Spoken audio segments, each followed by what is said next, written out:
2021 সাল থেকে দিলীপ দার সঙ্গে পরিচয়, কি করে দিলীপ দাকে মন দিলেন? রিঙ্কুদি কি করে দিলীপ দার হয়ে গেল?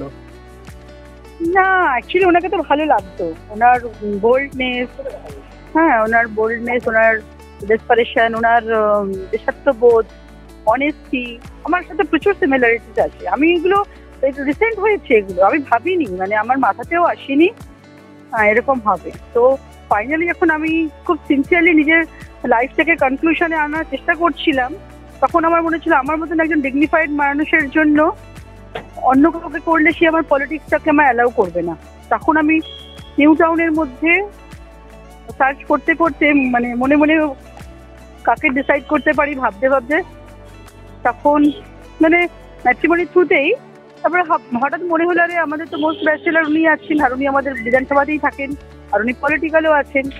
তো আমি অন্য কোথাও যদি আমি এটা সেটেল করতে যেতাম তো সে আমার পলিটিক্সটাকে অ্যালাউ করতো না।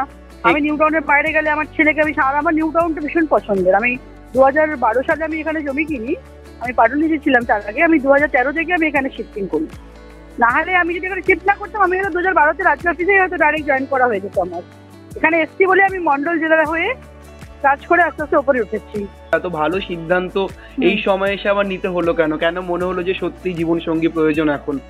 না না, প্রয়োজন তো বরাবরই, তো একটা ইমোশনাল ভ্যাকিউম তো থাকেই, কিন্তু আমরা যারা খুব মানে ডেডিকেটেড, সিনসিয়ার, রেসপন্সিবল হই না, তো আমাদের কাছে প্রায়োরিটিস থাকে, সময়ের সাথে সাথে লাইফের অনেক প্রায়োরিটিস থাকে। তো প্রায়োরিটিস গুলো এখন মনে হয়েছে, আমার জন্য মনে হয়েছে যে না, এবার আমার পার্সোনাল লাইফে আমার ফোকাস করা উচিত। দিদি আপনি সমাজের প্রতি, পরিবারের প্রতি 18 বছর বয়স থেকে দায়িত্ব পালন করে যাচ্ছি।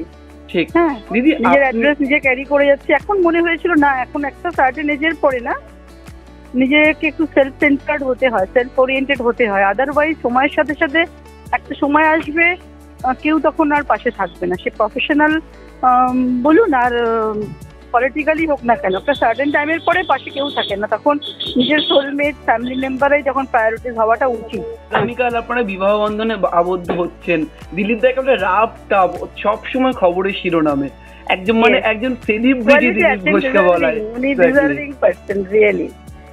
দিদি এই যে সম্পর্কটা, গভীর সম্পর্কটা কত সাল থেকে? 2021-এর পর থেকেই? না না না না, কি বলছেন, এই September onward, mid of September. ও আচ্ছা দিদি, আপনার একজন পুত্র আছেন যিনি প্রায় 20-21 বছর বয়সে আছেন। আচ্ছা, ও আছেন। আপনাকে বিবাহের প্রস্তাবটা মানে কবে পেলেন? সেই লেটেস্ট কবে পেলেন যে বিবাহের প্রস্তাব দাদা দিচ্ছেন বা আপনি দিলেন দাদাকে?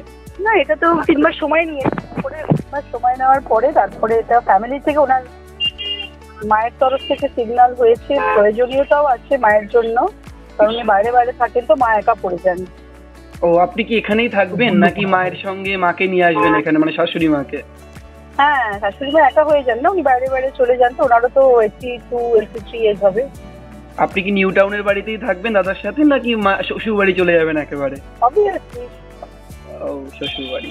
দিদি কালকের জন্য অত্যন্ত শুভেচ্ছা। একদম শেষ প্রশ্ন, কালকে একেবারে ঘরোয়া অনুষ্ঠান, কি মেনু থাকছে? কোনো স্পেশাল মেনু দাদার জন্য? প্লিজ আমাকে এইসব প্রশ্ন করুন, আমি এই সমস্ত উত্তর দিতে পারবো না, সরি। দিদি কংগ্রেচুলেশনস এগেইন আপনাকে। Thank you.